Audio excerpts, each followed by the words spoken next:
Ah! Questions. How did it all start? Well, we'd been talking about doing something together for about a year, and I don't think we've really decided on which form it would take. This was the kind of thing that always showed up as a message at 1 o'clock on a Saturday night when we were all a bit tipsy and we said, we should do an album together. Mattias came up with a really cool idea using doing a looped programmed synth sequence, and it was very cool. But we didn't really get anything done with it though. I tried to come up with a few ideas for it, but it wasn't quite gelling, it wasn't quite coming together, so it kind of went quiet on that front. It just like died right there and then. So I thought really nothing more of it. And then I was doing some drum recordings for another album and I sort of got stuck. So I thought might as well just make up a song. So I started playing, doing like an odd time signature thing. And then I thought that, well, I mean, if this is the verse, I could do like this little twiddly bit. And I do that 4 times. And then I go into this section, which could be a chorus. And I then play that 8 times. And then I did it whack. And then went back into the verse, and then I did that, and then I did it 2 times, and then I made up a middle 8 section, and then I recorded some Mellotron on it, and then I just sent it to the others. I listened to the files and thought, wow, this is really, really good stuff. It was one song. So I brought the files here to the studio and started to add some guitar and some bass to it and came up with some chords for a chorus section, and the vocal melody and some lyrics suddenly popped into my head, and before I knew it I'd recorded a whole bunch of stuff on it. Sent it back to Mattias and Ketil that evening just as a rough mix. And at the same time Ketil had been recording some flute on it, so then we swapped files and I brought all of the multi-track files with me to the studio the next day, and by that point we'd had a song finished. Without really even thinking about it or really discussing it either, it just kind of happened. And we did that for about 2 weeks, and after that we had an album, we'd finished. Last fall it just exploded, and in 2 or, well, less than 3 weeks, maybe down to 2 weeks, we had an album, which is insane, but it was fun.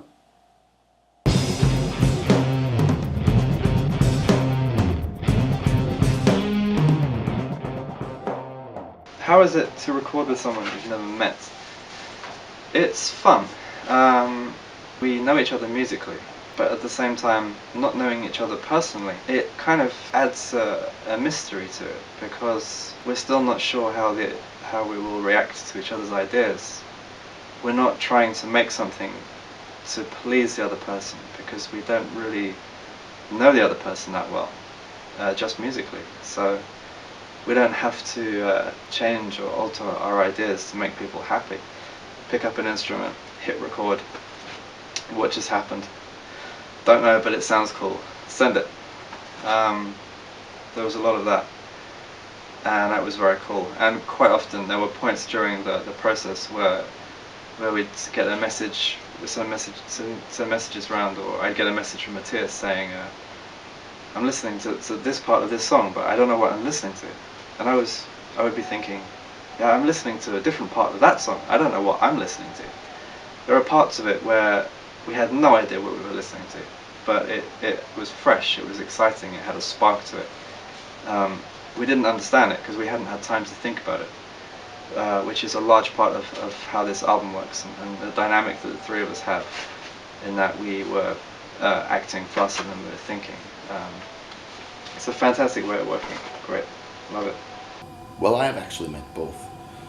Rhys has been to Oslo a couple of times, and I've even played live with him. Mattias I've met twice, I think. The first time was during the photo shoot after a White Willow album. So we have been playing on many albums together for quite a while, both Rhys and Mattias, without meeting a lot. They have not met, by the way. I think that they might not even have talked on the phone, I guess. Well, I mean, the interesting thing about this is that apparently me and Rhys, we've played together on maybe 5 albums prior to this one. And we've never met. We haven't even spoken on the phone. The first time I heard his speaking voice was last Sunday over a Skype call, which is very odd and strange.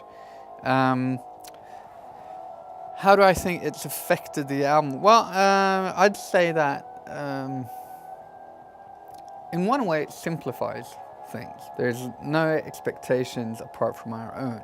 I want to record good, interesting stuff for Rhys and Ketil to work on. It's like dating, and the things that our first dates are recorded on a plastic thing called a compact disc. So we've got our first dates recorded in 45 minutes or an hour or whatever it is. We're all on our best behavior, I think. It also helps when there's a mutual respect to start with. I mean, we're fans of each other, I think, which makes everything very simple. I mean, I feel complete trust in the others. So it's not that we have to be like meddling in everyone's little overdubs or whatever it is.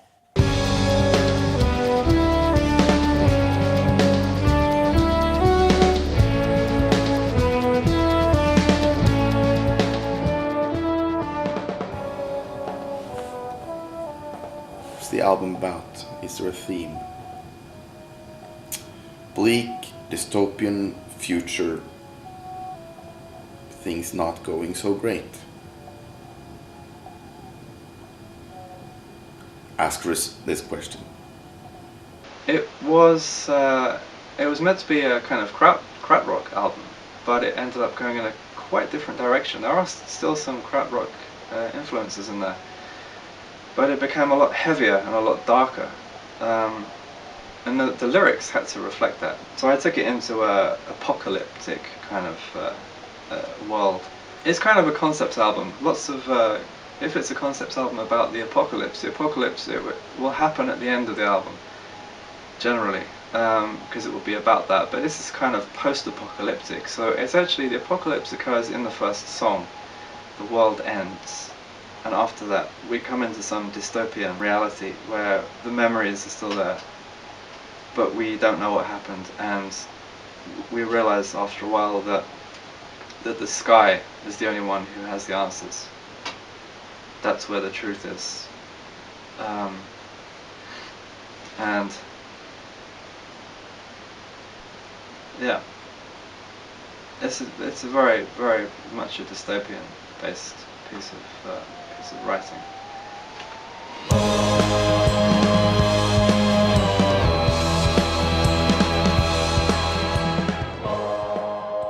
How would you describe your music? I think it's progressive rock. It's quite dark. It probably has a Scandinavian flavor. Not really sure what that is, but I think maybe it's slightly melancholic. Maybe that's what the Scandinavian sound is about. Also maybe a little bit sort of gritty, I don't know. It has some krautrock tendencies and some art rock tendencies. Oddly enough, it's a modern progressive rock album done in the old way. There's like real takes throughout the album. There isn't a lot of editing and meddling and doing the whole rubbish computer stuff. It's real playing on the album, which I really, really like and enjoy. But the sound of it is fairly modern. And by that, I don't mean synthesizers. I mean, there's one drum machine on there, but I'd say that it's got a fairly in-your-face kind of gah sound, which is fun, which is good and refreshing. It is melodically quite rich. There's lots of melodic shifts, lots of changes here and there, lots of unexpected things happen. Lots of the songs take twists in places that are quite unusual, that still take me a bit by surprise. There's some very beautiful melodies, so kind of a melancholy throughout the songs, but there's kind of an urgency as well. It moves fast. It doesn't really stick around anywhere for too long, and sometimes it hits you like a ton of bricks. There's just a big explosion, a wall of sound will smash you in the face. but it doesn't stick around for too long, because then it runs away again, and then it's comforting you a bit, and then something creeps up behind you. It's kind of a roller coaster of all kinds of very interesting things.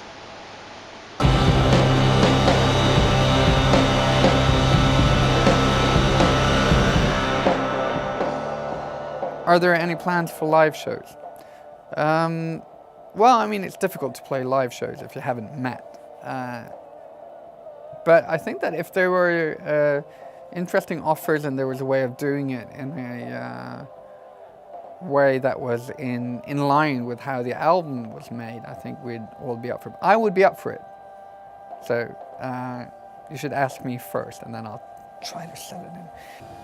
Well, we have been talking about it, and I think that we all agree on that we want to play live.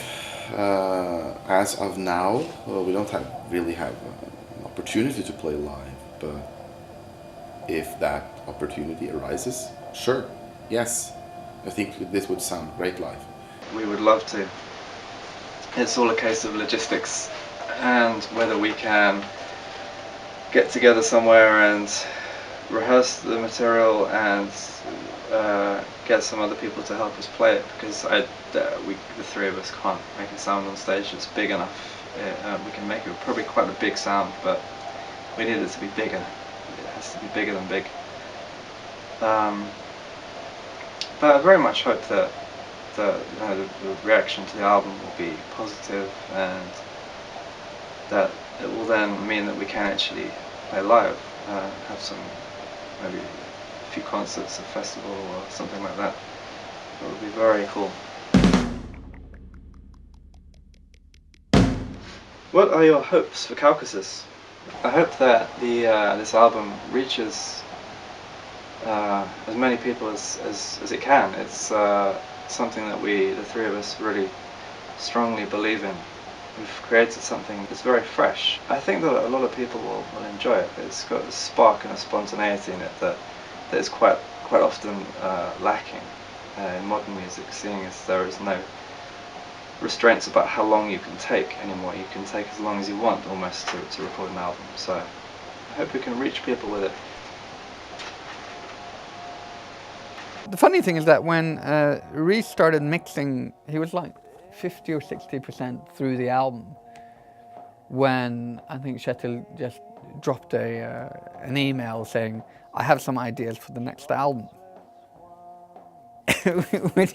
which is, I guess, a good thing. Maybe we should have done all three albums and then just like finished it right there and then. I mean, there's an abundance of creativity and ideas. So what we're going to do is that we're going to start off by getting this album out. So that's finished. Then, I guess, see what the reactions are, start working on the next one, see if we're going to do any live shows. And then when we've done the second album, I guess we'll do a third album. So there isn't a really big game plan. I mean, we've done everything very fast and by ear so far, so I guess that is how we'll continue.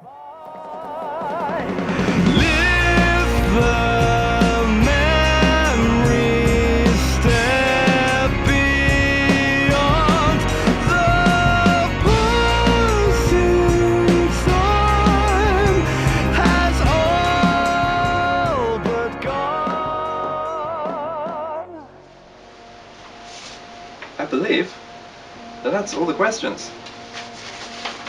So, thank you very much for your questions. Thank you for taking the time to watch this, and we very much hope that you enjoy the Kaukasus album, and have a nice day.